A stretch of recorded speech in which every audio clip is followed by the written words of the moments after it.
ஒரு மகிழ்ச்சியான செய்தி. இதயம் நல்லெண்ணெயின் விலை லிட்டருக்கு ரூபாய் 105 குறைஞ்சிருக்கு. செப்டம்பர் 2023ல 1 லிட்டர் இதயம் நல்லெண்ணெயின் அதிகபட்ச விலை ரூபாய் 503. ஆனா இப்ப 1 லிட்டர் இதயம் நல்லெண்ணெயின் விலை ரூபாய் 398 மட்டும்தான் தமிழ்நாட்டுல. அப்ப இனிமே எல்லாரும் இதயம் நல்லெண்ணெய் வாங்கலாம் இல்ல? பாகிஸ்தானின் தீவிரவாத அமைப்புடன் தொடர்புடைய நபரின் சொத்துக்களை ஜம்மு காஷ்மீர் போலீசார் முடக்கியுள்ளனர்.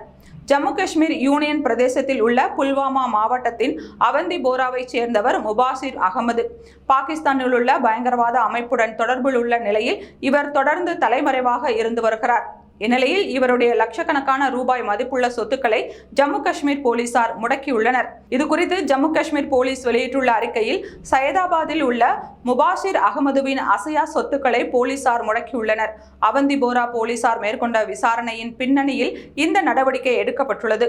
முபாசிர் அகமது பாகிஸ்தான் பயங்கரவாத அமைப்பினருடன் தொடர்ந்து தொடர்பில் இருந்து வருகிறார் என்று தெரிவித்துள்ளது. மேலும் காஷ்மீரில் பயங்கரவாத செயல்களை முபாசிர் அகமது நடத்தியுள்ளார் என்றும் அதை தொடர்ந்து ஊக்குவித்து வந்துள்ளார் என்பதும் விசாரணையில் கண்டுபிடிக்கப்பட்டுள்ளது.